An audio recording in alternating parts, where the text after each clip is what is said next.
The subcommittee will come to order. Without objection, the chair is authorized to declare a recess of the committee at any time.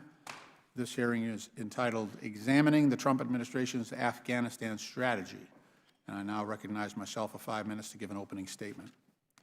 Good morning, everyone, and welcome to the Subcommittee on National Security's first hearing of 2020. We begin this year, as we did in 2019, with an examination of the U.S. war in Afghanistan. After 18 years of war in Afghanistan, this is now the United States' longest-running conflict and has taken the lives of 2,400 of our brave men and women in uniform and come at the cost of hundreds of billions, if not $1 trillion, in taxpayer dollars.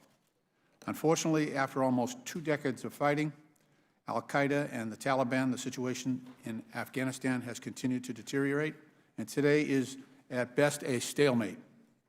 Today, the government of Afghanistan lacks control over about half of the country, and it is estimated that the Taliban now has about 60,000 full-time fighters compared to 20,000 in 2014. Meanwhile, ISIS Khorasan, the Afghanistan branch of the Islamic State of Iraq and Syria, today comprises between 2,000 and 4,000 fighters and continues to plot terrorist attacks against the United States and Western democracies. Today's hearing comes after the Washington Post last month published hundreds of documents that reveal long-standing policy failures by multiple administrations in Afghanistan. These so-called Afghanistan Papers were originally compiled by the Special Inspector General for Afghanistan Reconstruction, or SIGAR, as part of the agency's Lessons Learned project, and they demonstrate how successive administrations, Democrat and Republican, have misled the American people about the conflict in Afghanistan. For example, Doug Lute, the, quote, war czar for President Bush and Obama, told SIGAR the U.S. was, quote, devoid of a fundamental understanding of Afghanistan. We didn't know what we were doing, close quote. Other interviewees described efforts to distort statistics in order to hide a lack of progress in Afghanistan. U.S. military advisor and retired Army Colonel Bob Crowley told SIGAR that surveys were, quote, totally unreliable, but reinforced that everything we were doing was right, and we became a self-licking ice cream cone, close quote. The Trump administration's stated objectives in Afghanistan are, to quote, to achieve a peace agreement that ensures Afghan soil is never used again by terrorists against the United States, its allies, or any country, and allows American troops to return home, close quote. And in August 2017, President Trump stated that, quote, conditions on the ground, not arbitrary timetables, will guide our strategy, close quote. The purpose of today's hearing is to examine the strategy. Unfortunately, despite repeated invitations, the Department of State and the Department of Defense refused to make witnesses available to testify before the committee today. So we have nobody from State, we have nobody from DOD. That's very disappointing, because I'm concerned that rather than implementing a coherent Afghanistan strategy, U.S. policy in the region is instead being driven by the latest impulse of the Commander-in-Chief. For example, in September 2019, just days after Ambassador Zalmay Khalilzad announced the U.S. was nearing an agreement with the Taliban, President Trump abruptly and publicly canceled the secret meeting with the Taliban leadership at Camp David. He subsequently declared negotiations with the Taliban, quote, dead, only to restart them months later. President Trump and officials in his administration have also publicly acknowledged the United States' intent to withdraw from Afghanistan, with or without a deal with the Taliban, which undermines our diplomats' leverage at the bargaining table. Earlier this month, National Security Advisor Robert O'Brien said in an interview, and I quote, I think we'll be in a position at some point soon, whether it's with a deal or without a deal, to reduce our military footprint in Afghanistan, close quote. And in December 2019, Secretary of Defense Esper stated that the U.S. would lower its force presence in Afghanistan, quote, with or without a political agreement.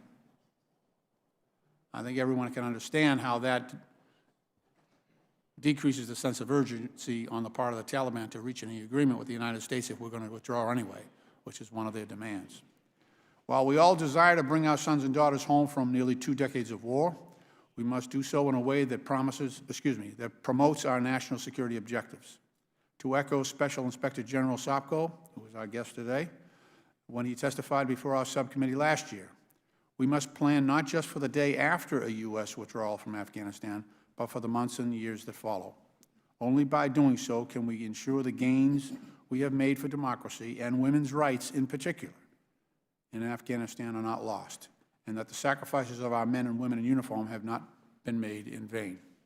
It is therefore all the more urgent for Congress to exercise its constitutional responsibility to conduct oversight of the Trump administration's strategy in Afghanistan, and for the administration to come here before Congress and explain its conduct and its strategy to the American people.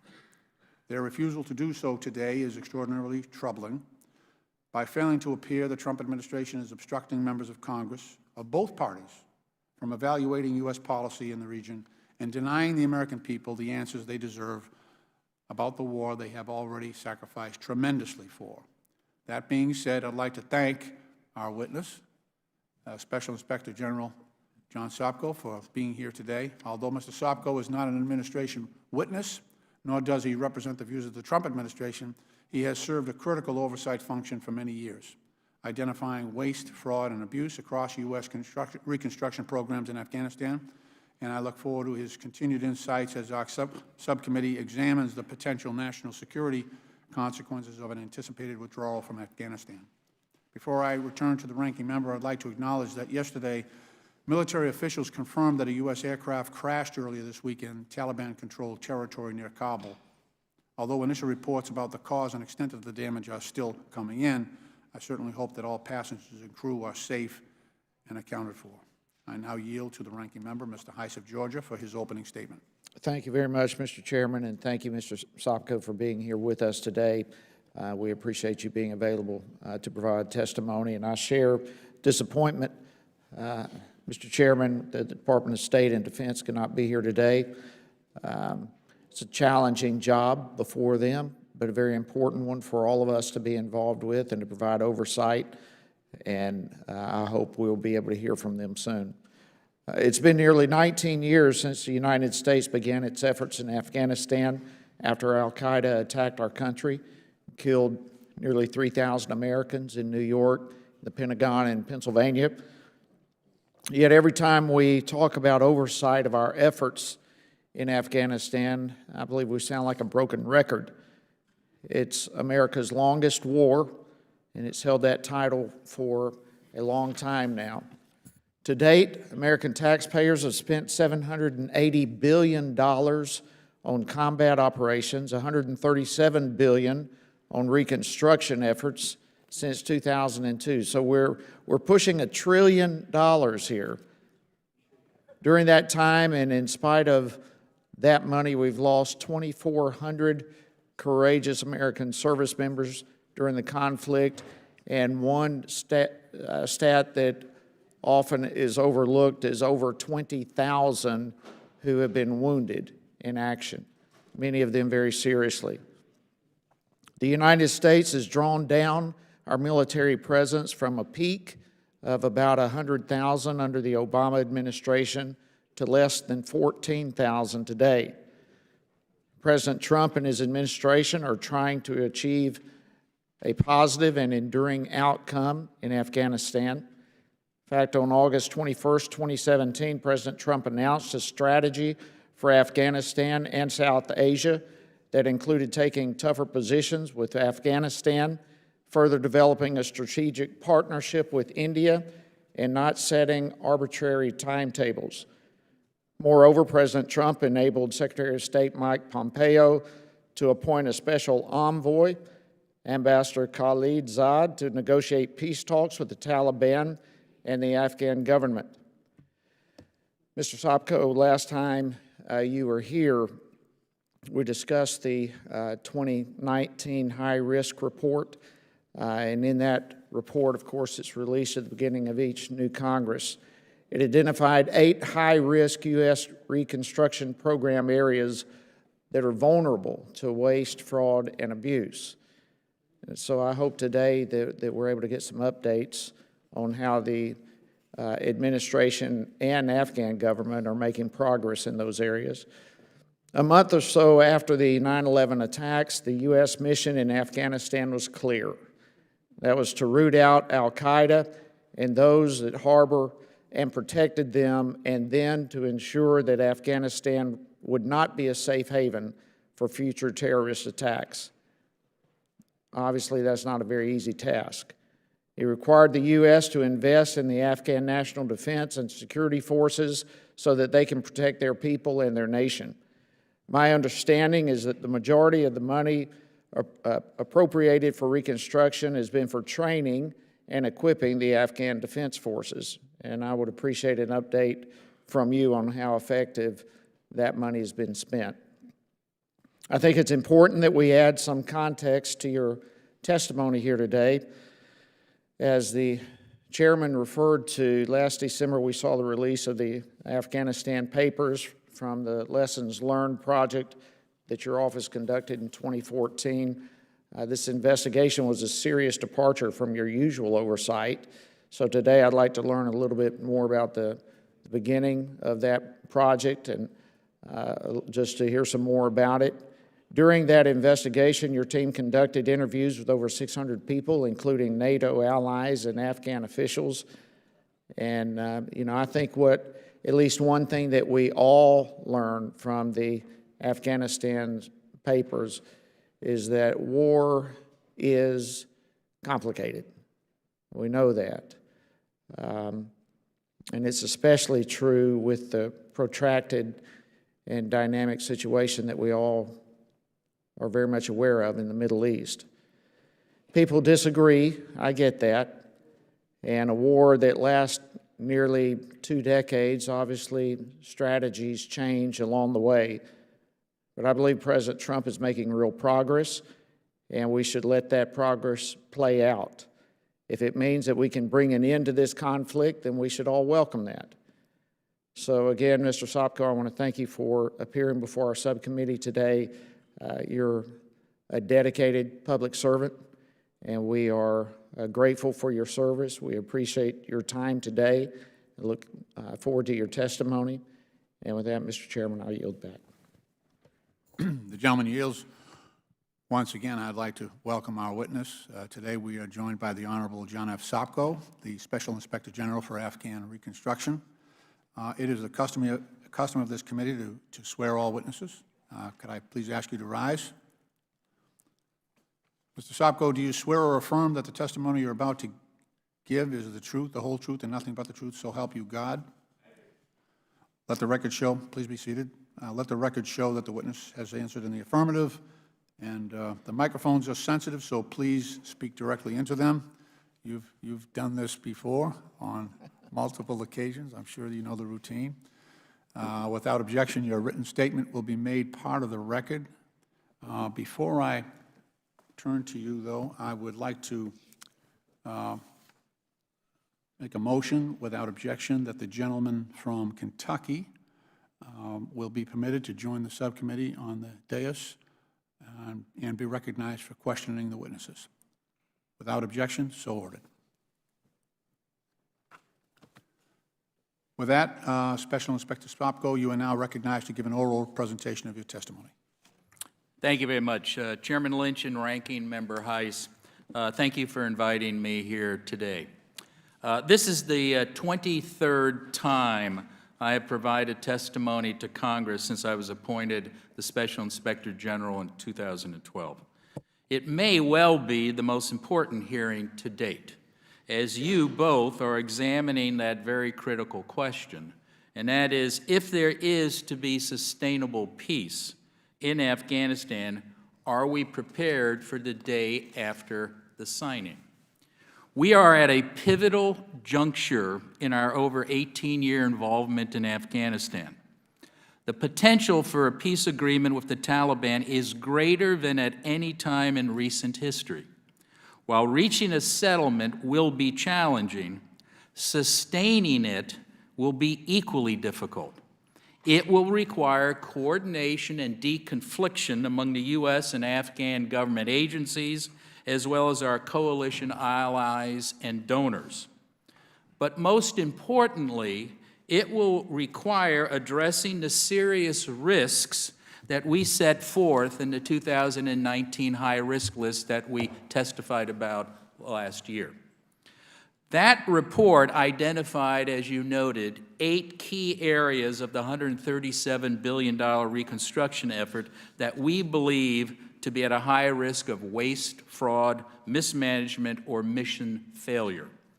As I explained last year, those risks do not miraculously disappear when the ink dries on any peace agreement.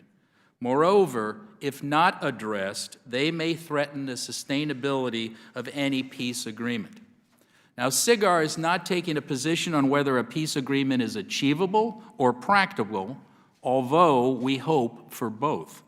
Nor do we speculate on what provisions it should include. Those decisions we leave to the administration, Congress, and the able negotiators.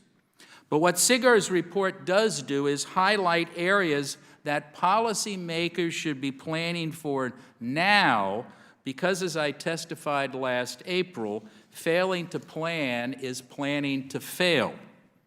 Now, I am heartened that under your leadership, Chairman Lynch and Ranking Member Heiss, this subcommittee has attempted to get to the crux of our high-risk report, namely, what is our administration planning to do to address these serious threats? I am encouraged that you appreciate every effort must be taken to ensure that the progress purchased, with the ultimate sacrifice of over 2,400 U.S. Members of the armed services and over 2,000 contractors, and nearly $1 trillion in taxpayer dollars is not lost because we failed to adequately plan. Unfortunately, since my last appearance, not much has changed on the ground in Afghanistan to diminish our concerns. The military situation is still a deadly stalemate. The Afghan economy extremely weak. Corruption rampant. Narcotics production growing. Reintegration of ex-combatants problematic. Women's rights threatened. And oversight restricted by widespread insecurity. Our newest quarterly report, which will be released in a few days, discusses all of these threats, and in particular highlights that if peace is to be sustainable, financial support from donors will need to continue and may need to continue for years to come.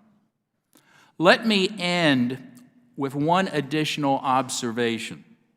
And I just came back from Afghanistan at Christmas time, and I expect to go within a month again.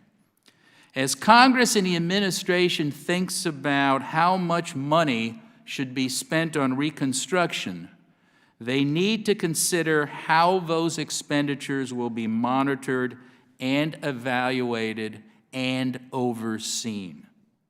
Now more than ever, I caution that if there is a peace agreement and continued assistance provided to the Afghan people, oversight needs to remain mission critical. Otherwise, you might as well pile up all the dollars and euros in Masood Circle in downtown Kabul and burn them for whatever good they can accomplish. I'm happy to, again, be here and answer any questions, and particularly about the Afghan papers at appropriate moment. Thank you. Thank you, Mr. Sopko. I recognize myself for 5 minutes for questions. And why don't we start with that? One of the key takeaways from the documents released by the Washington Post last month, the so-called Afghanistan Papers, discloses how data and information has been repeatedly distorted to paint a rosier picture for the American people about the war in Afghanistan. For example, to U.S. military advisor and retired Army Colonel Bob Crowley, his statement, every data point was altered to present the best picture possible. Surveys, for instance, were totally unreliable, but reinforced that everything we were doing was right. This stood out to me because you got to person on the ground that is, giving actionable intelligence in a way to the Congress in terms of the progress of how things are going there. Also misleading the general public as well as its representatives. And so when we have that going on, we also have a heightened classification of certain documents that I and we have been getting for years, and the American public have been getting for years in your report. So just to amplify that a little bit, you used to send us in your reports a heat map of sorts where you showed the map of Afghanistan, you showed the areas where we were, or the government of Afghanistan was basically in control of certain provinces and regions. It showed in a different color the areas where the Taliban was in control, and it showed areas where we were contesting, or they were contesting government control. That stopped. That stopped with this administration. That was new and different. But so on top of the fact that we're getting inconsistent information, they're also concealing, in some regard, the information that we previously relied upon. According to the DOD, they stopped releasing this information because the indicator of success in Afghanistan was no longer the percentage of territory under government control, but rather, quote, U.S. and Afghan forces' support of Ambassador Khalizad's diplomatic effort. That's a different metric. Why would we, what's the reasoning for that, if you can shed some light on that in terms of going from objective evidence to something far more subjective and less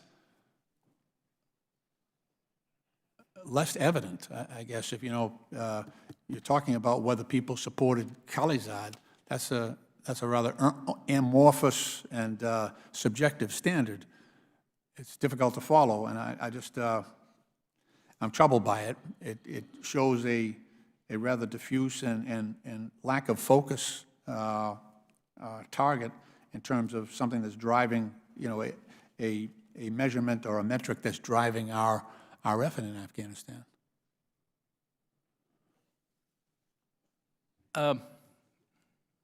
You're right on point on changing the metrics. I can't give you an answer because there never was a real good explanation given to us for why district control and population control was no longer relevant. And I think the point you make, Chairman, is apropos of a broader problem we have. Every metric that we used to provide you, the Congress, and the American people in our quarterly reports, every metric that you would find useful is now either classified or no longer available. Now, it's available, some of it in a classified setting, and I know, Chairman, you and I spent some time there briefing on it. You know how difficult it is to use that. But this was information that we've been providing publicly for years, and then it's been taken away. So that is a problem. But I can't answer why they eliminated that. So when I was there in October, you've been there more recently, we asked General Miller why that was the case, why we were not getting that information in a form and in a context that I could actually talk to my constituents about, because something like that is classified, even though I can go down to the, and I do, I go down to the SCIF and look at the heat maps and look at the other information. I can no longer discuss that with my constituents at town meeting or even among members of Congress who don't have the necessary clearance. So that's problematic. But in October, I did ask General Miller, why. I pushed back, and I know Speaker Pelosi did as well, about denying us those maps and that information. And he acknowledged the difficulty that presented to Congress and to the public. I want to know, to your knowledge, having been there more recently, are they still abiding by that policy of not giving the United States Congress that information in a public format? Have they still excluded it from your quarterly reports? It's still excluded from our quarterly report, and you'll see in another, I think we've actually sent up the embargoed copy. I think it's released in 2 days. You'll see all of the material that's still classified. No, they're not collecting that information. Okay, thank you very much. I now yield to the ranking member, the gentleman from Georgia, Mr. Heiss, for 5 minutes. Thank you, Mr. Chairman. Mr. Sopko, I know we've discussed this issue that I want to bring up real quickly, too, before hitting a couple of other things, but there were something like 36, I believe, of the 1,900 Afghan trainees have claimed asylum.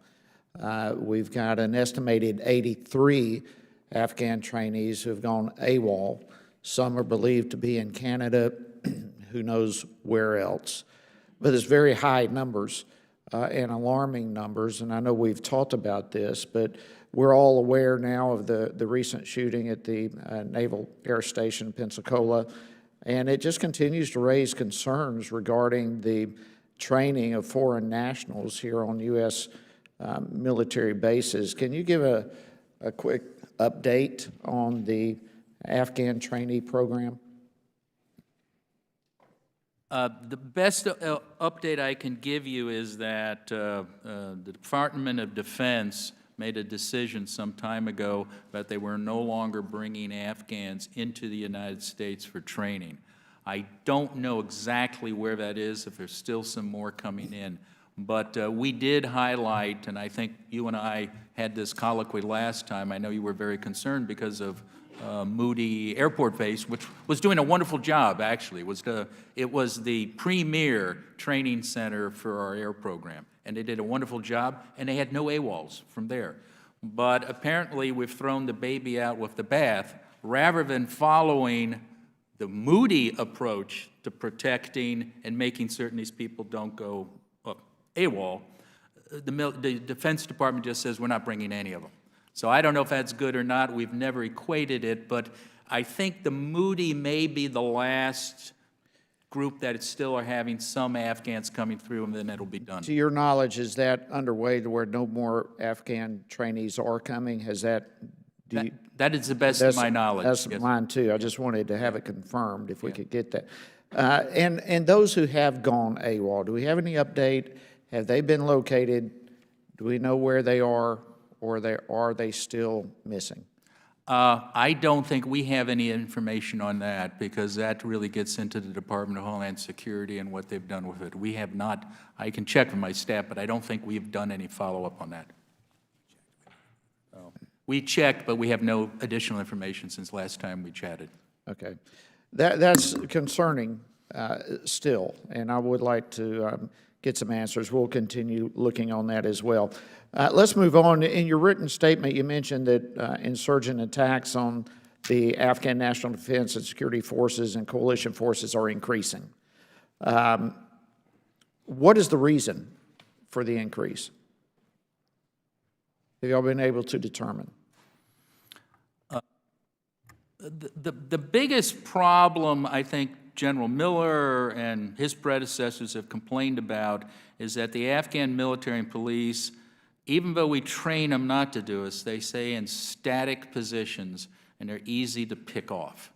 And the biggest problem we've seen with, and our trainers have seen with the Afghan military, is they're not aggressive, they're not moving out. The only unit that is really good at that are the special forces, who are uniquely trained by our people. But the problem is they're in these small, static positions out in the middle of the hinterland, and they usually get attacked and wiped out by the Taliban. There's some who believe that some sort of peace agreement with the Taliban, number one, would be possible, and number two, that if it did come about, that it would decrease some of these attacks. What are your thoughts on that? Well, we hope if there's an agreement, the attacks will go down. We're hoping there'll be a reintegration of the 60 to 80,000 Taliban into the economy. But the concern that has been expressed to us is that the Taliban is not a monolithic organization. And the Taliban is also not ISIS, and there are many other terrorist groups. So you may see a splintering. So even the best analysis we have is, even if there is a peace agreement, there's going to have to be a robust Afghan military and police force to handle these other terrorist groups and other illegal groups that are armed roaming around the countryside. Yeah, and that's my last question. If that were to happen, what do you do with all these Taliban individuals integrating back in? Is there a plan for that? Member Rice, that is so important. That's why this hearing is so important and what you're doing. We got a plan for that, and we have a whole lessons learned report on reintegration, and we explain how difficult it is, how expensive it is. So you can't just all of a sudden overnight say, well, we're going to reintegrate 80,000 Taliban who are armed plus their families. You've got to start planning for it. And that's why we totally support the efforts of this committee in trying to find out what is our government doing. Thank you. I yield back. Gentleman yields. The chair now recognizes the gentleman from Vermont, Mr. Welch, for 5 minutes. Pardon me. Mr. Heiss, you're asking the right questions. We need answers to those questions. Mr. Sopko is not the one who can answer them. We really have to have state and defense here to answer those questions. So I appreciate you asking them, but I would advocate for us as you and our chairman to pursue getting the state in here to answer them. Second, it's good to see you, Mr. Sopko. I've been working with you and your predecessors, and there's a couple of things that come up. Number one, you have documented, your office has documented over the years the abject failure of the nation-building enterprise. You have to be careful in your language. You don't have, it's not your job to give political opinions or to give advice to this committee or the Congress as to what our policy should be. But what comes through very clearly is that the policy that we've had on, by the way, a bipartisan basis with presidents, I mean, Republican and Democratic presidents, has been nation building in Afghanistan. Total and complete failure, pipe dream, wishful thinking. And you don't say that, but the examples of the pipe dream policies and the unwillingness to come to the appropriate conclusion is evident. I mean, just in the course of my time, Mr. Chairman, I remember there were folks in the State Department who were only there for 9 months. So they had to go around and they had to spend their money before they went out, and they wanted to get books to libraries, and they couldn't spend the money within the time before they left. So they had to order like expensive books from Amazon, and a lot of these included art books with nude photos on them or depictions that just don't quite fit into Afghani libraries. The dam that we spent hundreds of millions of dollars on that basically didn't operate. The planes that were urgently needed that were sold for scrap at 6 cents a pound, millions of dollars it cost the taxpayers. All that reflected the inability of this country to succeed on this wild notion that from here in Washington, we could build a nation in Afghanistan. And the evidence you've provided is the one thing that has at least forced many in Congress, again, on both sides of the aisle, to ask the question, does this policy work, or is it a pipe dream? So I just, number one, want to thank you. And number two, it's on Congress to demand of the administration, what is the policy? How is what your policy now different than what's failed before? And what are the decisions that we have to make? So thank you for that. Do you have any recommendations for this committee about how we can get access to more information? Because it does appear, Mr. Lynch was asking about this, that a lot of the classification system is based on whether it's good news, not classified, bad news, classified. Again, thank you, Congressman Welch, for those kind comments.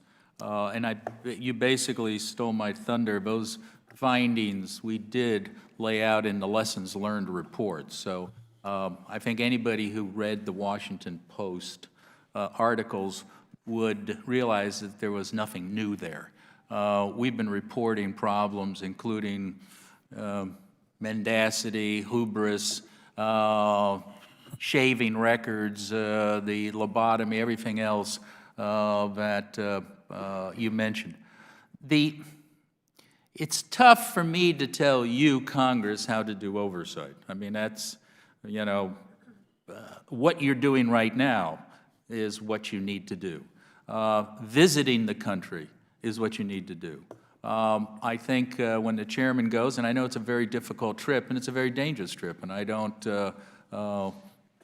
you know, lightly say it's an easy trip, but when you go out and you start talking to people, you talk to the troops, you talk to the aid people, you meet them in the dining hall, or you meet them after hours, it's amazing what you can learn, and that's the way to do it. If you're not getting the records from Congress and you're not, I mean, from the administration, I can't really tell you what more to do, so.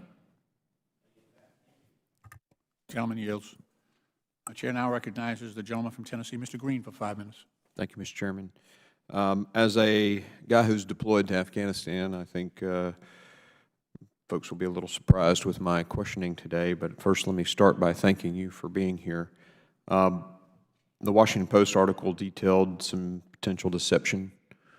Are we investigating to find out who exactly deceived, and is something happening to hold those people accountable for that deception?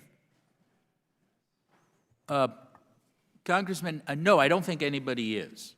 And maybe if I can just take 50 seconds or 30 seconds to explain the Washington Post article, and I know the ranking member alluded to that. First of all, we, meaning SIGAR, did not issue a report. Understood. We have been doing lessons learned reports since 2014, actually at the recommendation of members of Congress, also General Allen, Ambassador Crocker, and others, who, when we issued these reports that identified airplanes that didn't fly and buildings that melted, they wanted to know, what does this mean? You know, what does this all mean, Mr. Sopko? You keep finding failure after failure. So we decided to embark upon trying to learn some lessons from those 18 years. And what happened is, in the course of that, we got a lot of information, reviewed a lot of cables, interviewed a lot of people. Some of the people we interviewed were reflective of what happened 10 years ago.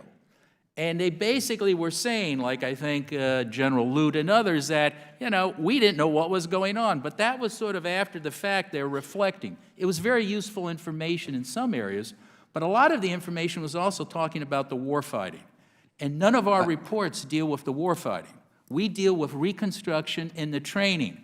We don't look at whether we should be in Afghanistan or not. So when Ambassador Lute or General Flynn say we shouldn't be there, that's nice. It's his opinion, it's their opinion, but it doesn't help us do these lessons learned reports, which we've done 7. So I hope that explains it. It's not that these people were evil, they're just reflecting on what they saw and observed 7, 8 years ago. So there was no falsified documents. There was no intentional deception to give a perception that was inaccurate. I testified last week for the House Foreign Relations Committee, and I mentioned that there is this, we've almost created a system that forces people in the government to give happy talk success stories because they're over there on very short rotations. They want to show success. The whole system is almost geared to give you, and it goes up the chain of command, all the way to the president sometimes. He gets bad information from people out in the field because somebody's on a 9-month rotation. He has to show success, and that goes up. Is it criminal? No. Is it wrong? Yes. What we need to do is, that's why you need to reach over and actually go out there and kick the tires yourself, because that's what I discovered the first time I went over there. I think I get your point, that there's this, people want to be successful, they put a rosy spin on it. We in Congress don't like to hear negative stuff. We don't seem to tolerate it very well, even despite the fact that that may be the only answer. I got it. I'm sure you're aware that an Android app can't run on an Apple operating system. Are we trying to run systems over there? Are we trying to create ways of doing business when the operating system won't ever allow us to do it? Meaning, are we wasting our time? And if so, what happens to both Afghanistan and the United States if we just walk away? Well, Congress, I don't know if I can answer the bigger question about whether we're wasting our time or not. I'm going to leave that to you and the President to decide. But we are giving them systems, whether it's military hardware or other systems, that they can't use. And one of the questions we asked early on is, do the Afghans know about what we're giving them? Will they use it? Do they want it?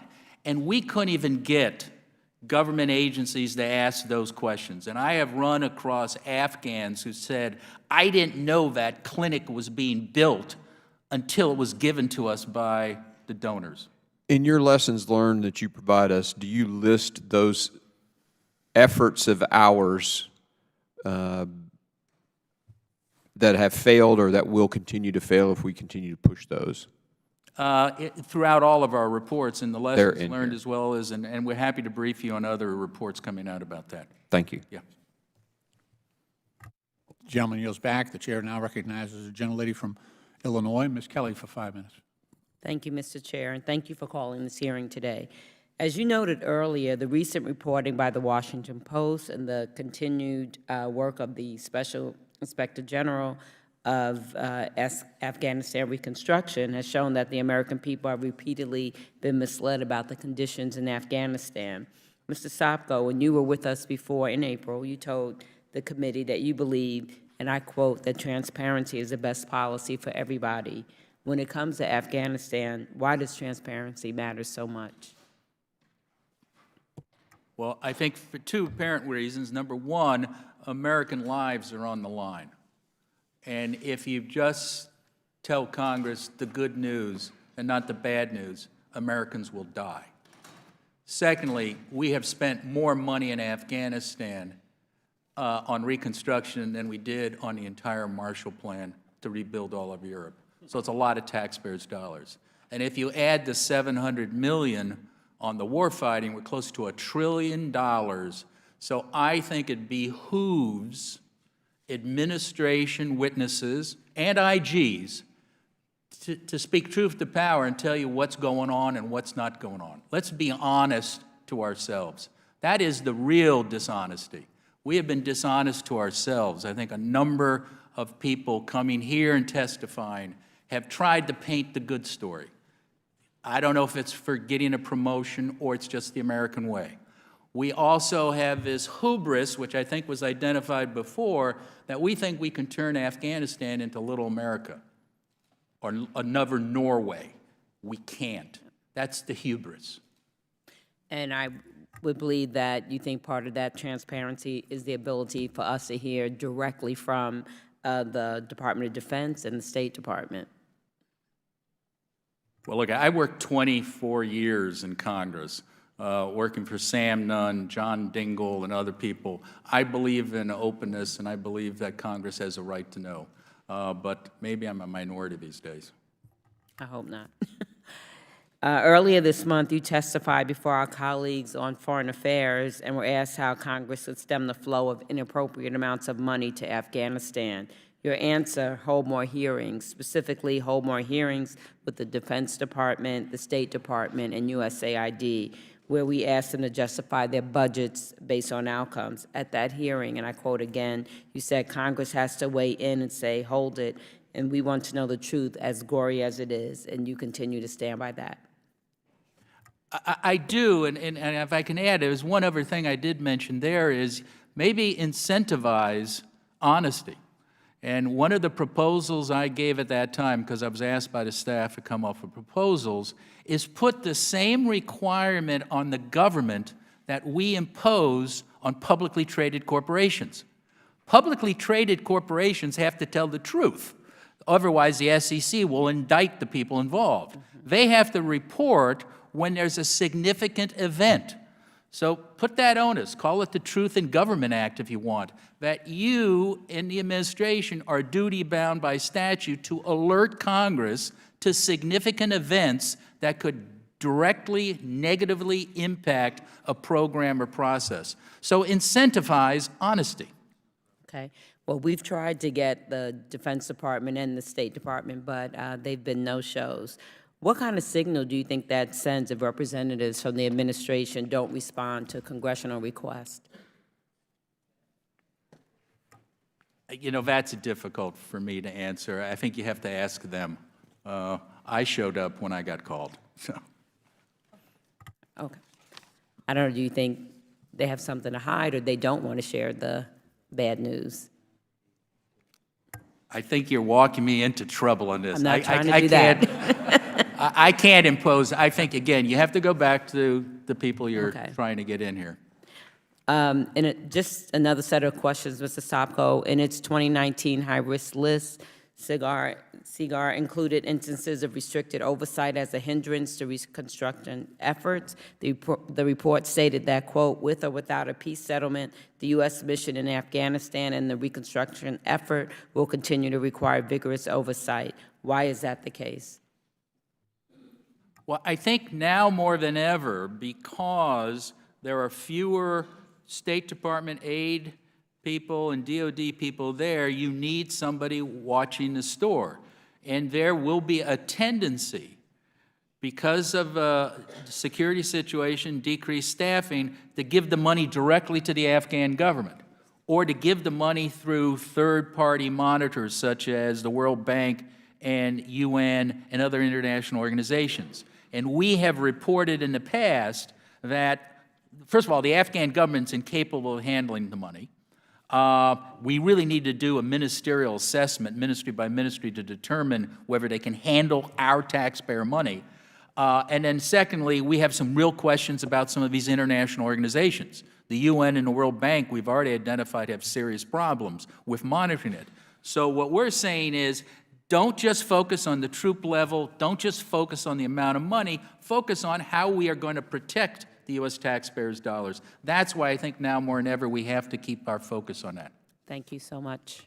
I yield back the time I don't have. The gentleman from Illinois yields. The chair now recognizes the gentleman from Kentucky, Mr. Massey, for 5 minutes. Thank you, Chairman Lynch. I'd like to start out by agreeing with my colleague from Vermont, Mr. Welch, that what we're doing here is nation building. This is, I mean, we're calling it Reconstruction, but maybe that's because nation building, people understand what nation building is, and they don't appreciate all the money that's been spent on it because they know common sense tells them that it's not working. This feels like Groundhog Day again, Mr. Sopko. I don't know how many hearings I've been in with you. You're consistent. I will say that about uncovering the waste, fraud, and abuse. And by the way, if there was ever any doubt whether we needed a SIGAR, Special Inspector General for Afghan Reconstruction, today's hearing hopefully clears that up, because we invited the Department of Defense and the State Department to also give us answers, and they're not here. If you didn't exist, if your department didn't exist, we would have nobody at this hearing today to give us any answers. So I appreciate you coming here. I want to start out in this hearing, as I start out in all the other hearings where you show up, and ask about the money. Let's start with the money. In 2015, I asked you, how much have we spent? The number was $113 billion. You graciously came back in 2017. The number was $121 billion. Last year you were here. The number we had spent was $132.3 billion, with $10.8 billion in the pipeline. Can you tell us how much we have spent on Afghanistan reconstruction at this point? Congressman Massey, I can. The latest figure is $136.97 billion, as of December 31st. So 136, you can round it off to 137 billion. That's staggering to me. Just for reference, the entire federal budget for roads and bridges is $50 billion, 50 to 60 billion. It's gone up a little bit. We could double our spending on our nation's infrastructure for 2 or 3 years for what we've spent in Afghanistan. You know, when the Afghanistan Papers came out, the so-called Afghanistan Papers in the Washington Post, I think it was a shock to everyone, except for the people who had read your reports, because literally what they reported was what you have been bringing to Congress year after year for 5, 6, 7 years in your lessons learned publications. I guess people just haven't been reading those. One of the problems we get, and maybe this is why State Department and DOD didn't show up today, is we get too much happy talk from them. I feel like we get the real talk from you, but let me give you an example of some of the happy talk we got in this committee when DOD did show up, and you probably remember this, Mr. Sopko. Christine Abizaid, Deputy Assistant Secretary of Defense for Afghanistan and Central Asia, I asked her how effective our drug interdiction programs were. And this is the happy talk I got. She said, well, it went down. The drug production went down 1 year. It had gone up all the years, but it had gone down 1 year. And somebody had the good wisdom to lean and whisper in her ear, there was a drought that year. So that's why it went down that year, but it's consistently gone up. And then I said, how do you measure your success? And she started touting the amount of money they had spent and the number of flights and the fact that the Afghanistan was flying. So that's the kind of happy talk we've gotten. We need more of the real talk that you've been giving us. But here's what I want to focus on. You've got 8 high-risk areas here in this document that you gave us today. And I encourage my colleagues to read it. He's made it really thin. Most of these reports are thick because there's a lot of waste, fraud, and abuse. He's reduced it to 8 things you can read now. Okay, but the 8th one is the one that concerns me the most, and that is restricted oversight.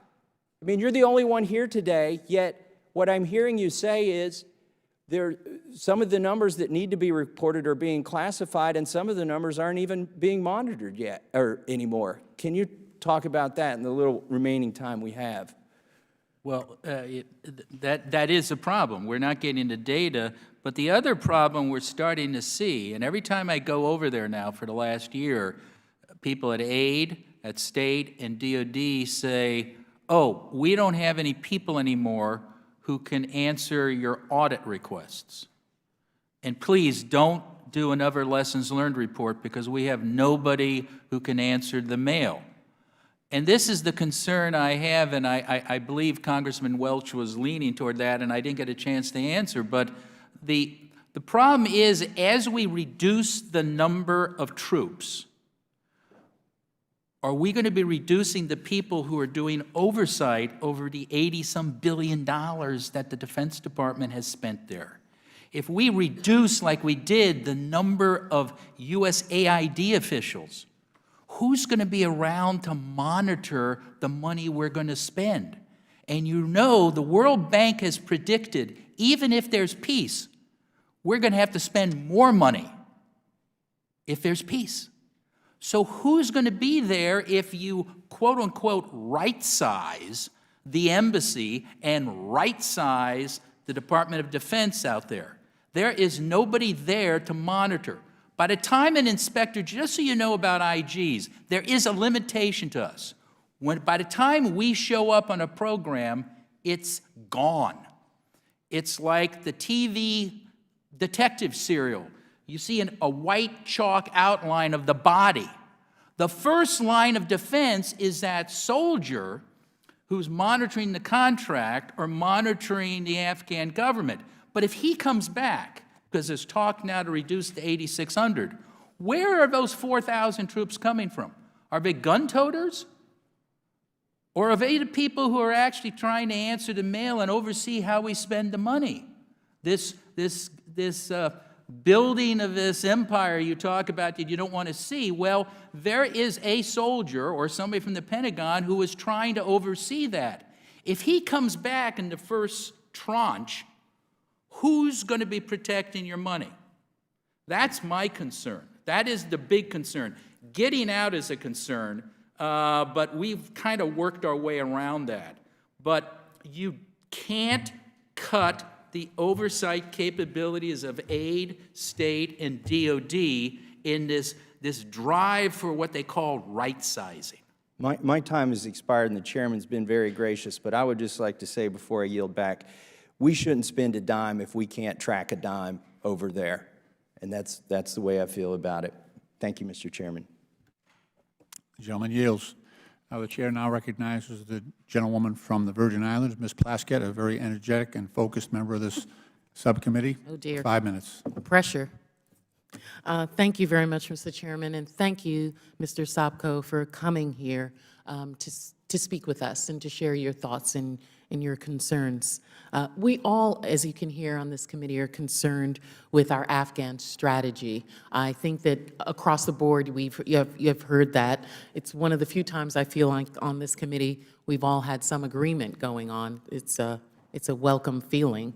But one of the things I also have noticed and have a concern about is that under President Trump, it seems that our policy now is geared more towards withdrawal of U.S. forces. And initially, it appeared that the administration's stated objective in Afghanistan was to achieve a peace agreement that ensures Afghan soil is never used again by terrorists against the United States, its allies, or any country, and allows American troops then to return home. I think that is what you were talking about national security. So when we talk about the Trump administration's stated objective and our own national security, would you say, Mr. Sopko, that those are inextricably tied to one another? And I believe, if I can answer it, you're absolutely correct, ma'am. But also, that has been our goal from the beginning, is that kick the Taliban out and try to help to create an Afghan government to keep the bad guys out from attacking us. So that's been a constant goal of all the administrations. However, that goal seems to be very far in the distance. I mean, we have great difficulty in achieving that, correct? Well, I think the obvious answer is that we got 80,000 or 60,000 Taliban, plus you have 5,000 to 10,000, I think, ISIS members, and you got 20 other terrorist groups there. So obviously we have not succeeded in keeping the bad guys out or creating a government that can keep them out. So then it would appear to me that the Trump administration, the administration's now goal is just to remove ourselves from the situation because we believe that we cannot meet the objectives that were originally stated. Do you have a sense of what that is? I really don't have a good sense of what the strategy is, other than we're looking for sustainable peace. I don't know exactly what that specifically means.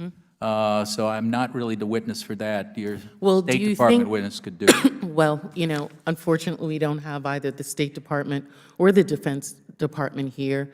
It seems to be now a goal or a belief on the part of this administration that when Congress tells them to come to something, they don't need to follow that. But I know that you're not able to state what the stated policy is, but you had these 8 high-risk areas that you thought were key to being impediments to us meeting those peace agreements. But I wanted to ask you, I know that you can't comment on what a potential peace deal with the Taliban should include or would look like, but assuming U.S. military withdrawal is based on a timeline rather than meeting any of those high-risk conditions, do you think that these risks you've identified in the high-risk report would be greater or lesser?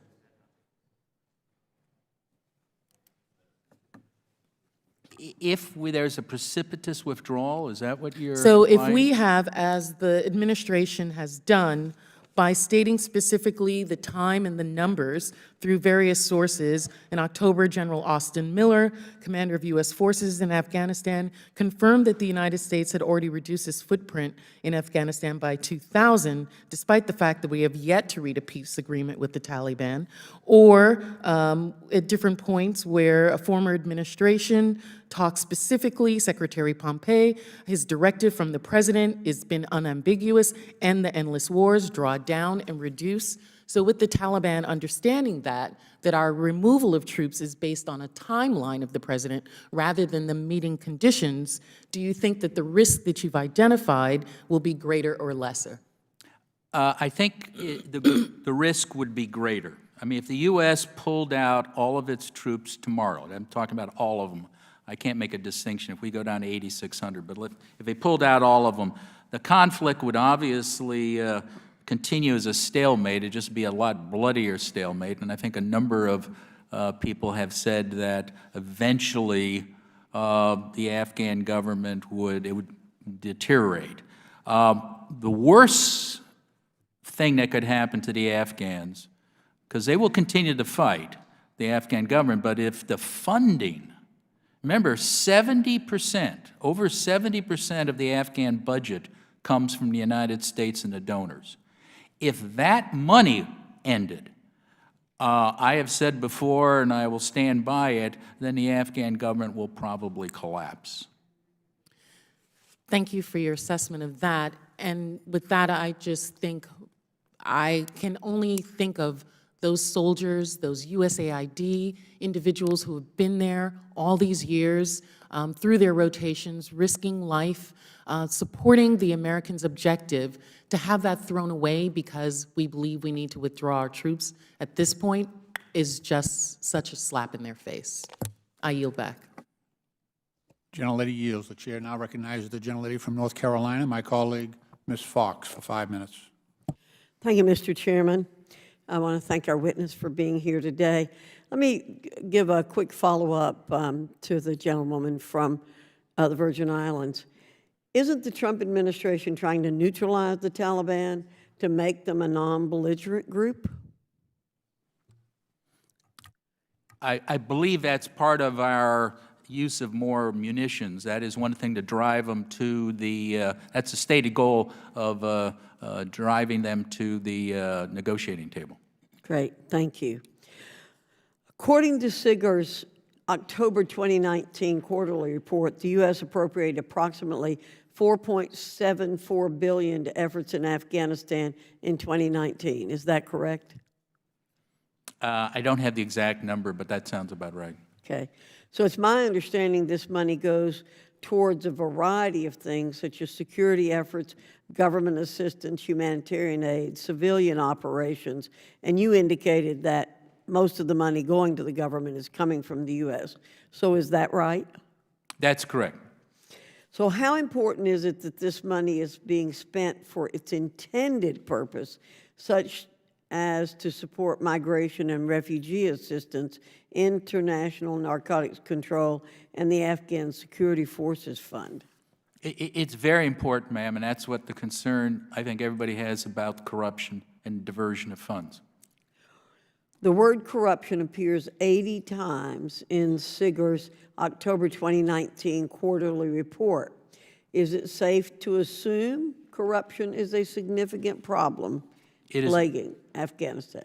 I'm sorry, ma'am. It is a, sorry for interrupting you. It's a very serious problem. Everyone has acknowledged that. Okay. So now, can the American people be sure the money being sent to Afghanistan is being spent for legitimate purposes and not being used for corrupt purposes? As hard as we all try, I don't think I have a warm, fuzzy feeling about the money being spent and its intended purposes. And I don't mean to be facetious, ma'am, but the former head of CSTICA is an example. That's the Combined Security Training Command Afghanistan, estimated at one point that 50% of the fuel that we purchase for the Afghans disappears. 50%. So we're talking billions. So it is a significant problem, ma'am. So what are the dangers if the U.S. were to turn a blind eye to this corruption?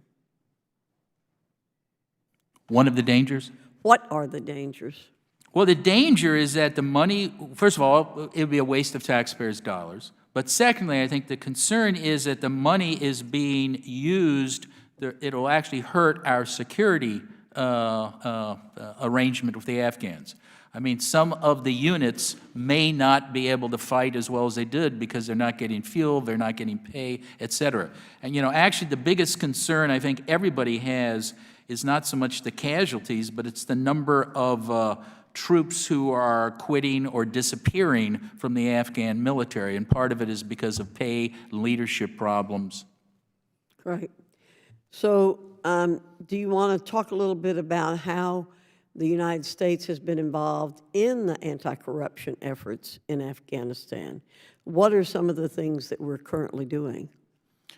Well, what we are doing, and I must say the former ambassador who just left probably summed it up best when he told the Afghans, and I don't think they liked to hear this as he was going out the door, that your future donations from the West will probably depend on how well you fight corruption. So I think he gave a strong message. That was Ambassador Bass. But what we're trying to do is create a separate anti-corruption justice center and to goad the Afghans to use that. It's almost like creating the untouchables that we did in the 1930s here to focus on the big fish.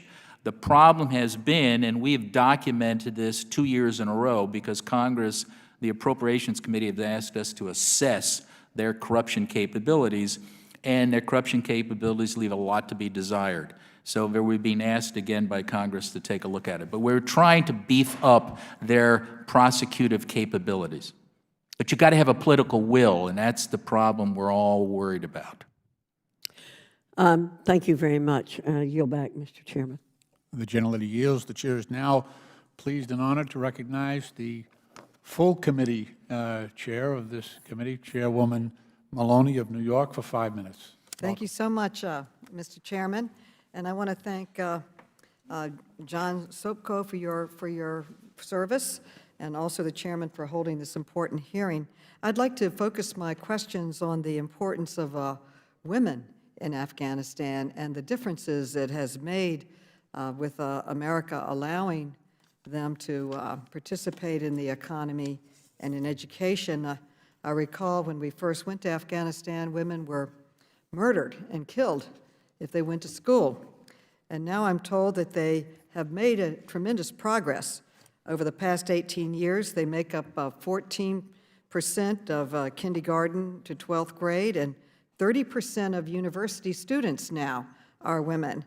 And there are more than 170 public and private higher education institutions across the country, even in the most difficult parts of Afghanistan. And I'm told that women are the majority of teachers at these schools, which is important.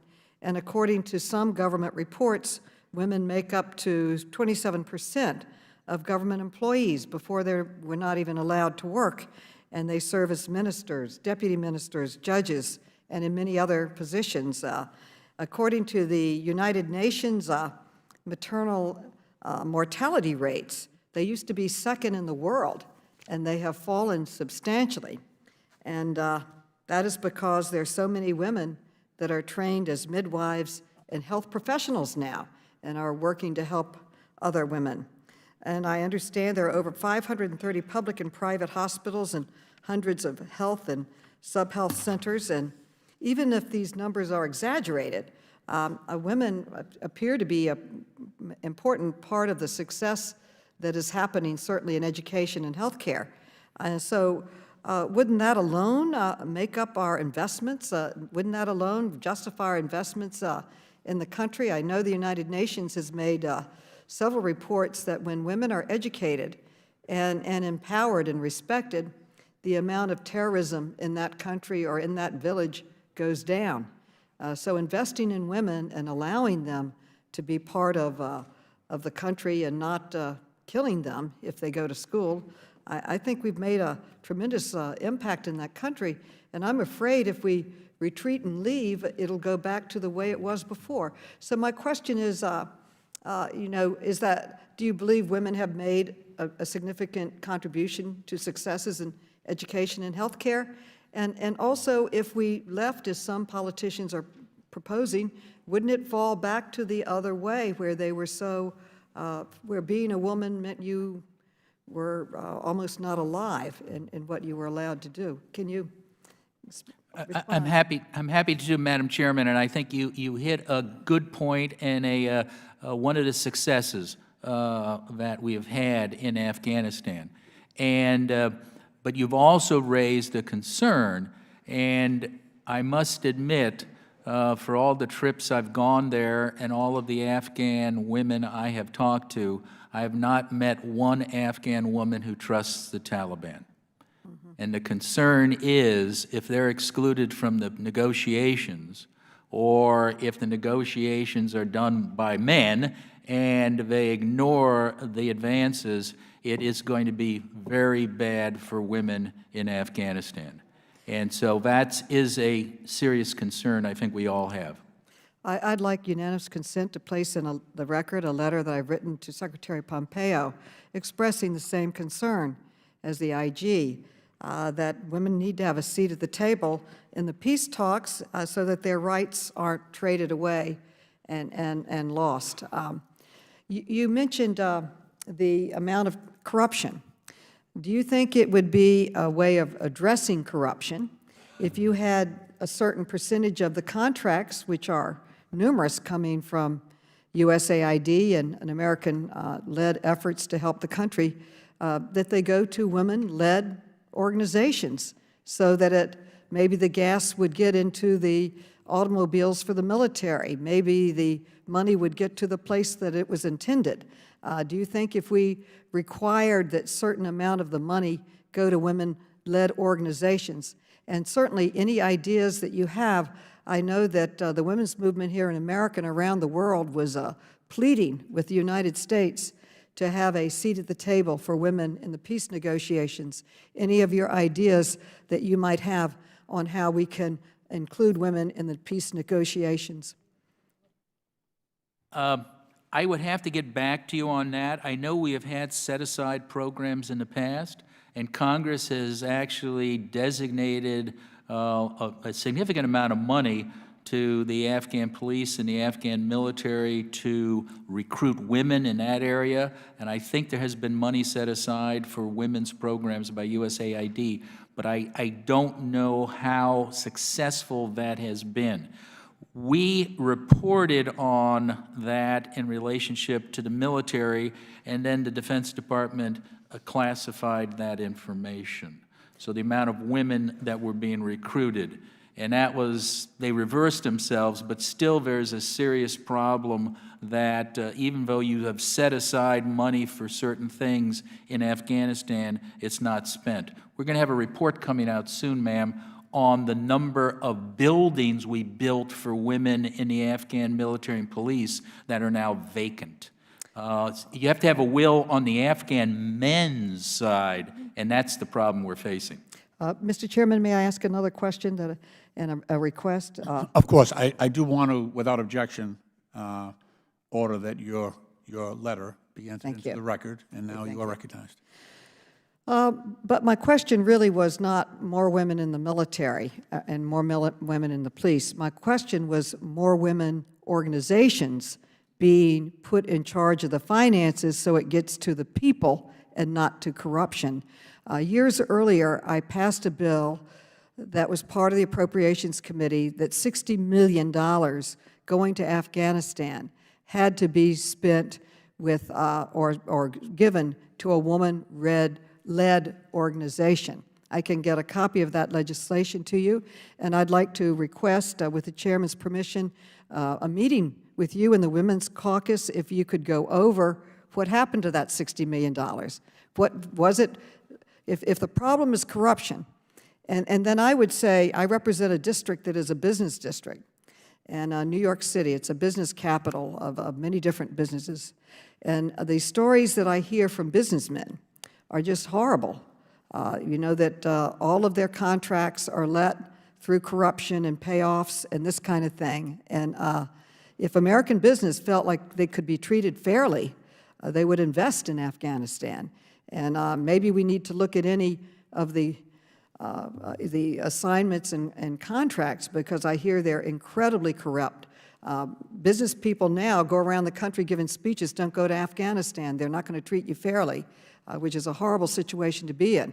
If American business felt that it was secure and honest, you'd have a lot of people coming in to help and to work and help the country. In any event, I want to thank you for your service and your leadership. It's an incredibly important assignment, and I look forward to meeting with you again on what happened to that $60 million, whether it was spent honestly and if it helped the people. Thank you.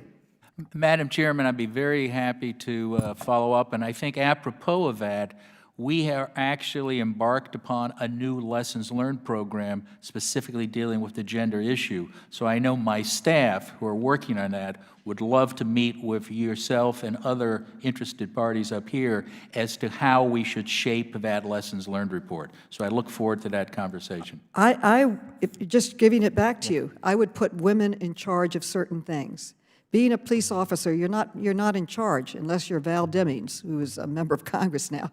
But running distribution of food or distribution of gasoline or distribution of assets for the country, I think that the numbers speak for themselves, that the women have made an incredible contribution to education and health care and improved the country. They could possibly improve the management and honesty of getting the money to the people and to a democracy and to a stronger country. You know, as we say in Congress, when you empower women, you empower the country. And maybe we should use that same motto in Afghanistan and see if given contracts to manage and do it honestly. That's the problem. You're saying the money's going to situations and it's all corrupt. But the men are all in charge. If you try a few sample cases. I know that we created the Human Rights Commission there. I've had some meetings with the people that run that, men and women. Maybe they could be empowered to help honestly move goods and services to the extent, for the purposes that they were allocated. I want to thank you for your service, and I just represent New York, and I know that the attack on New York was planned and put in place in Afghanistan. And I hope and pray that we do not go back to a situation where elements of evil are there that can plot and kill people around the world as they did. They killed 3,000 of my neighbors and constituents in New York City in their attack on 9/11. And one of the reasons we're there is to try to prevent that. So I hope you're making that your priority too. Thank you. You're welcome. The gentlelady yields. The chair now recognizes the gentleman from Texas, Mr. Cloud, for 5 minutes. Thank you, Chairman, and thank you for being here. Thank you for your work and attention to Afghanistan. Just for the record, what's your opinion of why we're in Afghanistan? Why do we have a U.S. presence in Afghanistan? Why did we go there originally?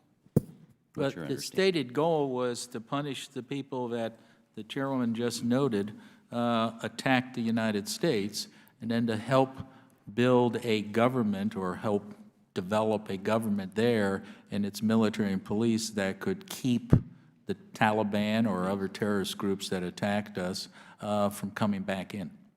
How far would you say we are in that process? Are we having success? Mixed success, as I mentioned to one of the other members. The problem that obviously we haven't succeeded totally if there's 60-some thousand Taliban reportedly working in Afghanistan and fighting there, and there's a war going on, as we unfortunately just saw recently. One of our planes just went down. So obviously we have not had total success. Right, and as been noted a number of times, I mean, corruption is all throughout your report in Afghanistan. You know, one of the big issues here in Congress is you can say the road to $23 trillion is paved with good intentions. We allocate money based on good intentions, but then we don't follow up to make sure it's going to the right places. You talked about, I believe the UN agreement had us at, we were supposed to, 51% of the share of supporting Afghanistan was supposed to be by other countries. You mentioned it's at 70%. What part of that's the U.S. share? When I mentioned to 70%, what I'm referring to is the actual budget of Afghanistan. 70% of it is supported by donors. I don't have the actual breakout. We give the majority of that, but other donors do participate. Right. Okay, and we've spent $133 billion in reconstruction efforts so far. That's how much has been appropriated, yes. And how much, you listed some, you talked about 50% of the fuel going to other countries or other uses than intended. What percentage of that would you say is actually going to its intended use, if you had to guess or estimate with your? Well, we actually, at the request of former Congressman Walter P. Jones and others, we did an analysis on how much money was wasted in Afghanistan. It was a very difficult long-term project. So we looked at all of our contracts that we have reviewed, and so 52 billion of that 136 billion we looked at, and we basically determined that up to 15 billion, so about 30% was either wasted or stolen. Now that was just of the universe that we had already looked at. Right. So I believe as a result of that, I believe a number of congressmen have sent a similar request to DOD, state, and aid IGs to have them do the same type of analysis so as to get a better picture. And if we're not funding what it was intended to do, what are we funding then in that roughly 30%? Well, that money is either being stolen outright or it went to programs which were a total waste. For example, if you look at our counter-narcotics program, and again, how do we define waste? You notice three variables that we as IGs look at: inputs, outputs, and outcomes. We look at the outcome that the administrations told Congress they were supposed to resolve. So like in counter-narcotics, it was to lessen the amount of opium. It was to, end that scourge. Well, it's been a total waste.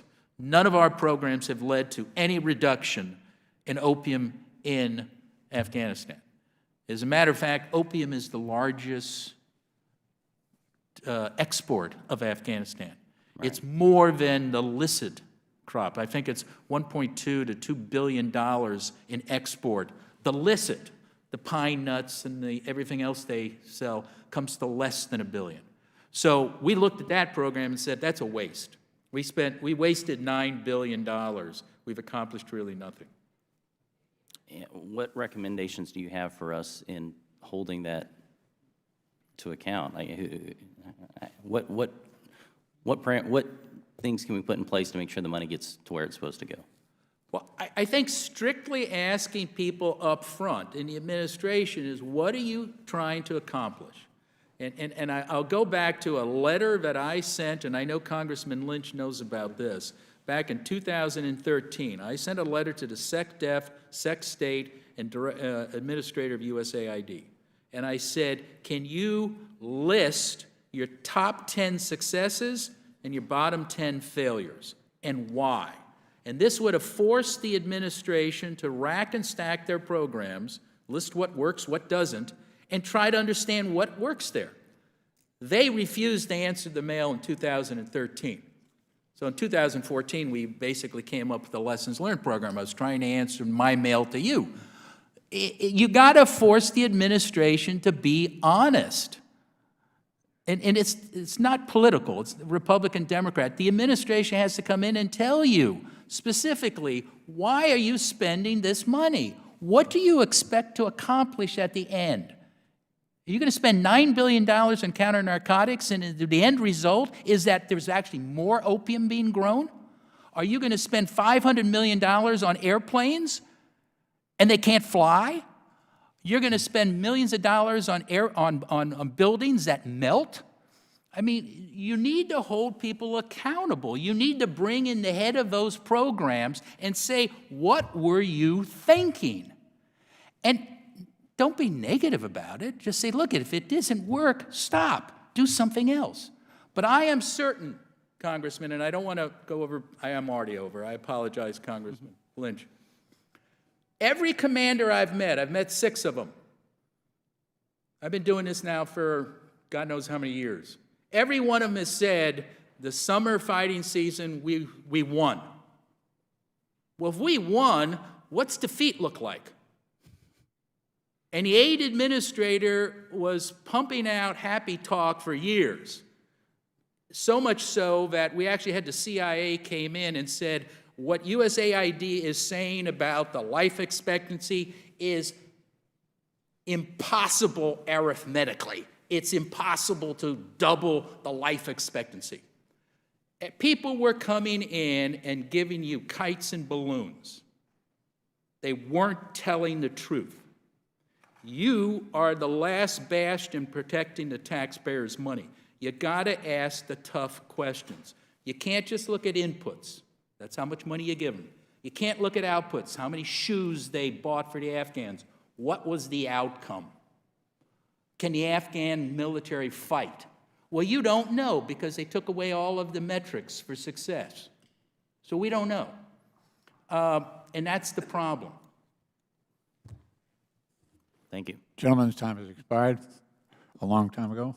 I now want to recognize one of the hardest-working members of this committee, an exceedingly patient member of Congress, the gentlewoman from Michigan, Ms. Lawrence, for 5 minutes. Thank you to an amazing chair.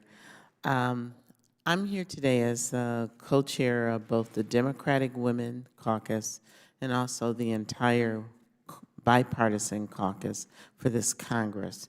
And I'm committed to strengthening the rights of women. Under the Taliban's regime from 1996 to 2001, they brutally oppressed women and girls. Girls were banned from the workplace, denied health care, barred from education, and restricted from earning a basic livelihood.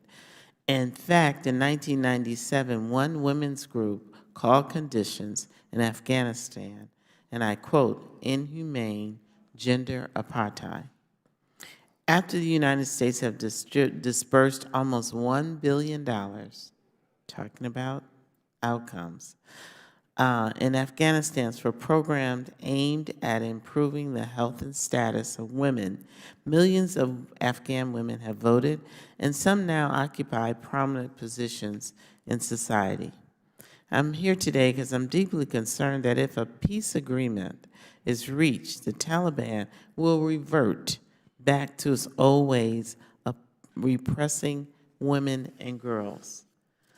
Today, sir, you wrote in your opening statement that an important question for the State Department would be, and I quote, what can the United States do to ensure that women's rights, as currently enshrined in Afghan law, are protected in a post-peace agreement environment in which the Taliban may become part of the political system? Unfortunately, the State Department isn't here, refused to appear. I can't ask them. So I'm going to ask you, sir, can you give me any assurances or provide an explanation of how we plan to protect women's rights in Afghanistan following a potential peace deal? I can give you no assurances that the peace deal will protect women. I don't know what's going to be included in the peace deal, and a lot of this is also relying on the Afghans negotiating with the Taliban, the Afghan government and people. Yes. So I personally can't give you any assurances because I don't know where that's going to end up. If this is important to Congress and to the administration to protect That's my the next gains, question. if it is important, and again, that's a policy decision that only you and the administration can make. But if you decide this is important, then the biggest stick you have for the Afghans as well as the Taliban, because the Taliban want foreign assistance too. That's what's been reported, is that 70% of the budget, those billions of dollars that they will want, and you have to hold their feet to the fire. It's called conditionality. So if you want assistance, you can't go back to your old ways. I mean, that would be the way I would bargain this. But that's a policy decision that Congress and the administration has to make, and then somebody has to stick with it. We have to be brave enough to say no to people. Now, the answer then, what happens if you pull the money, then the thing falls into civil war, so you have to negotiate it very carefully. Mr. Chairman, I am constantly confronted in America of how we have policies and laws that even in 2020 create obstacles and barriers for women. And we have been very successful in addressing those in the past and have so many more to address. I want to make sure that I'm on the record saying that we need to ensure that we use every level of influence and power, and to ensure incorporated in this peace deal is the protection of women in Afghanistan. I thank you, and I yield back. That's on the record. Let's see. Before we go to the second round, I do have a procedural matter here. I'd like to enter into the record a report to Congress offered by the Department of Defense in coordination with the Department of State, dated December 2019, so a month ago, entitled Enhancing Security and Stability in Afghanistan. Without objection, so ordered. Let's see, we're beginning the second round, so let's see. All right, I understand. Mr. Green's going to take your time first. Okay, I now recognize the gentleman from Tennessee, Mr. Green, for 5 minutes. Thank you, Mr. Chairman. I'm still kind of stuck at this 100,000-foot view, and because I think if we get that wrong, everything else we do down below is a waste of time. Clausewitz, I don't know if you've studied much. I'm an ex-military guy, so a lot of us were taught about Clausewitz and his strategy, his appreciation of strategy. One of the things that he sort of came up with this concept of the center of gravity. And so if you were fighting a war, a military battle, you would look for what is the center of gravity, what is the one thing that if you turn that, you win the day, victory's at the end. It might be the terrain, if you hold the terrain, or if it's the defeat of the military itself, or if it's controlling the cities. What is the center of gravity? Fighting in Afghanistan, I think our guys got it right in the beginning, finding the centers of gravity of the warlords, et cetera, and taking control of the terrain. People, hearts and minds as a center of gravity. The government as a center of gravity. Now we're trying to win the peace as opposed to win the war. And my question to you is what is that center of gravity? What is that one thing we've got to get? People's hearts and minds, values, systems, ideology. What is it we've got to flip in order to be successful there?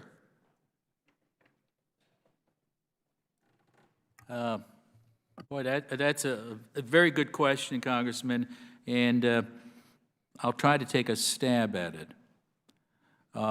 And this comes out of our Lessons Learned report on stabilization, which is that period between our military coming in and clearing out the bad guys. We reinsert the Afghan government with certain development programs to try to win the residents over. That's that period, stabilization period, to summarize it. We need to have a government that the Afghan people trust and believe in, and it offers a modicum of services that those people want.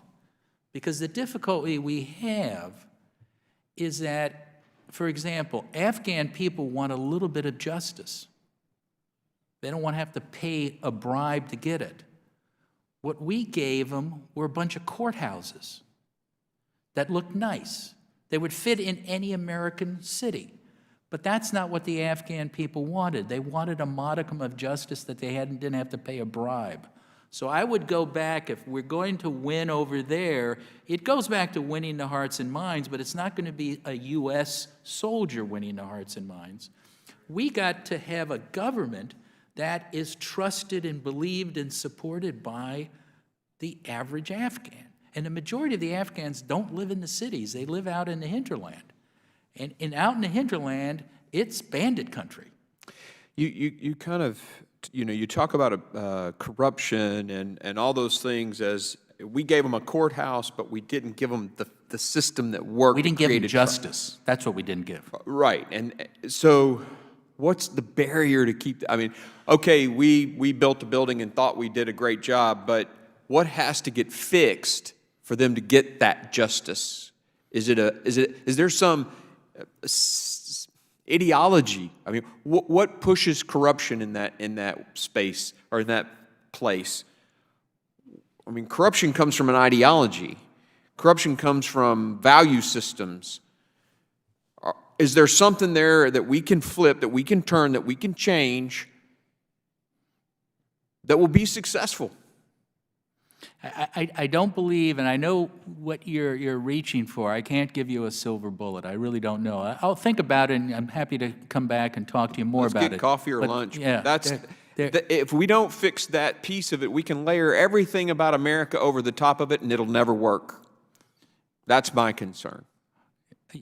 and a number of people agree with you on that. And it isn't just cultural. I mean, I grew up fighting organized crime with the Department of Justice, and they had a different morality, the Mafia and La Cosa Nostra did. But it was a subgroup of the broader U.S. culture.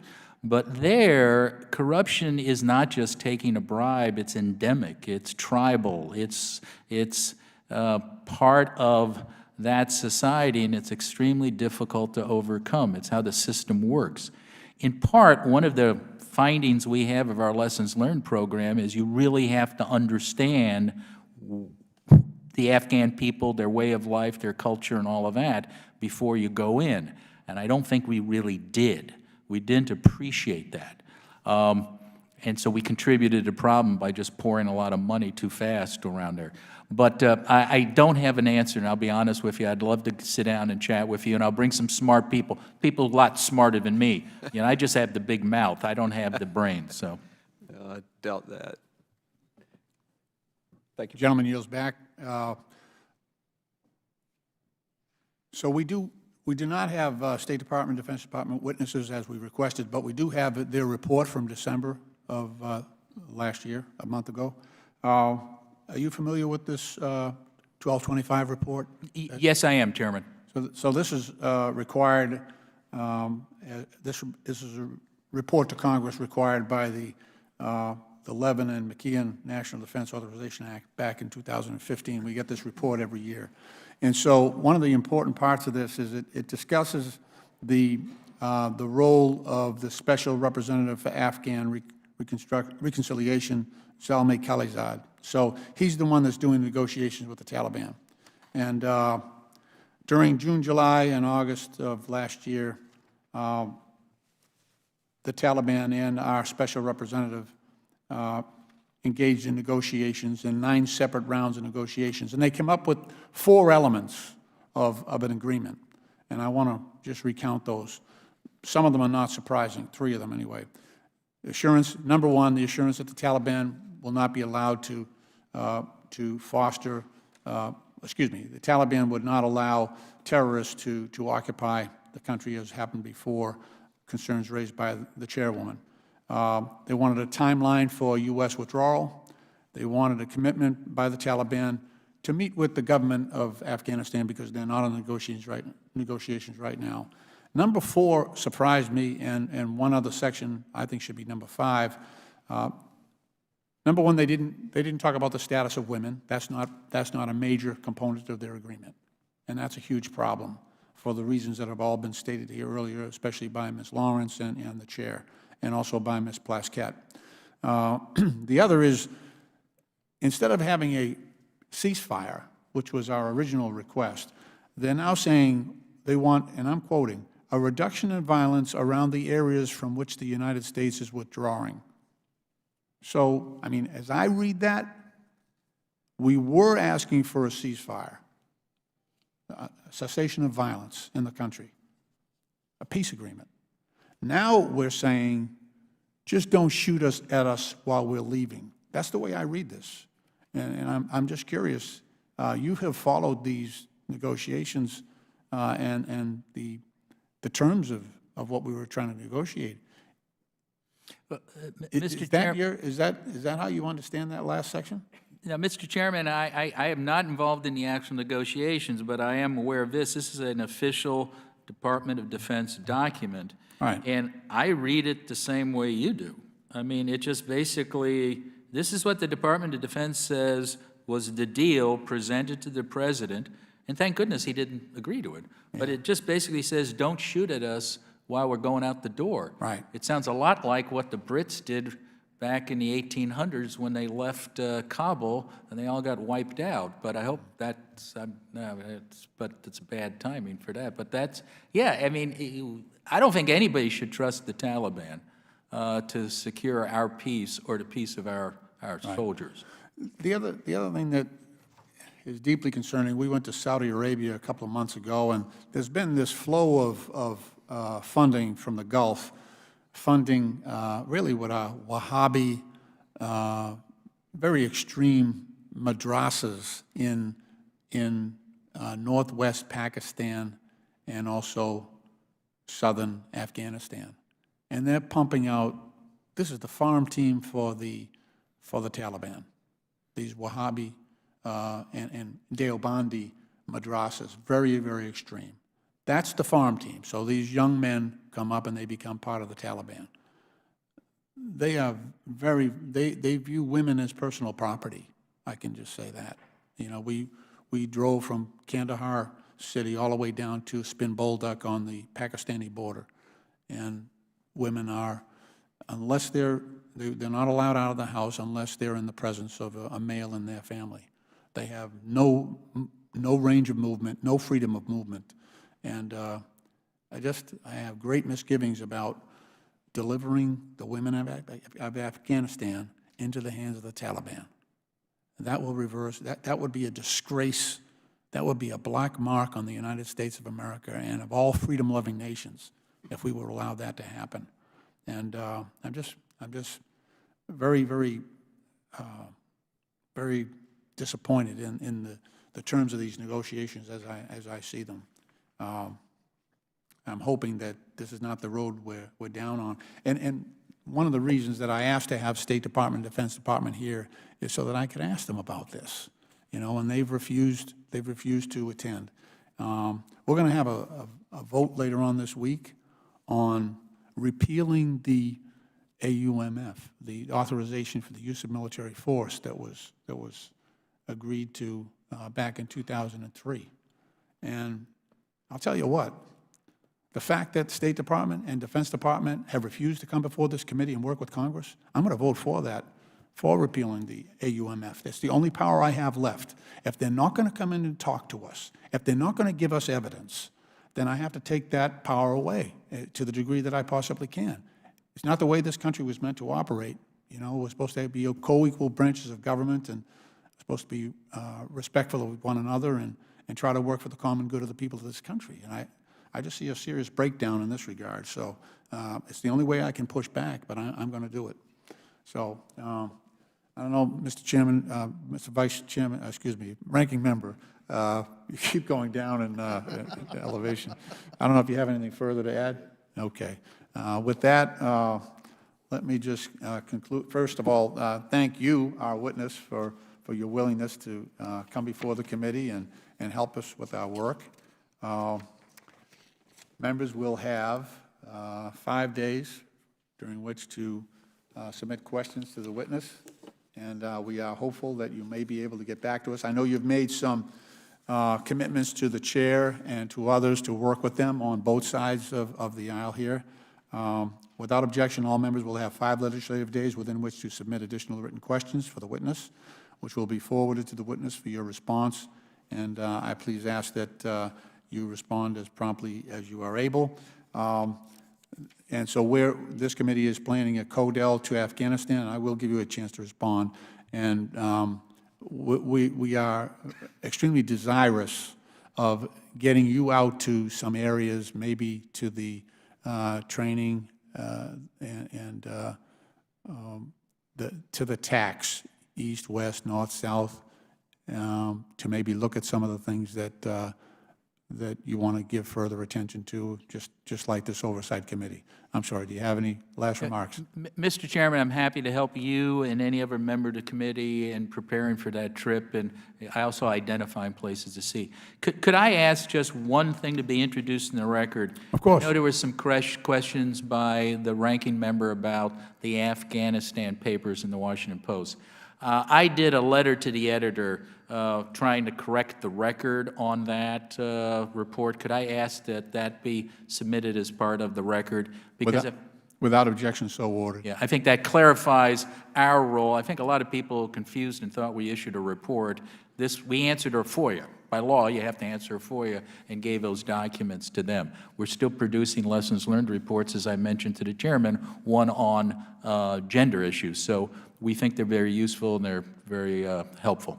Again, we thank you very, very much for your great work. You've been doing it for a while, and we're extremely grateful for all that you do, and your staff as well, both here and in Afghanistan. Thank you, sir. Thank you.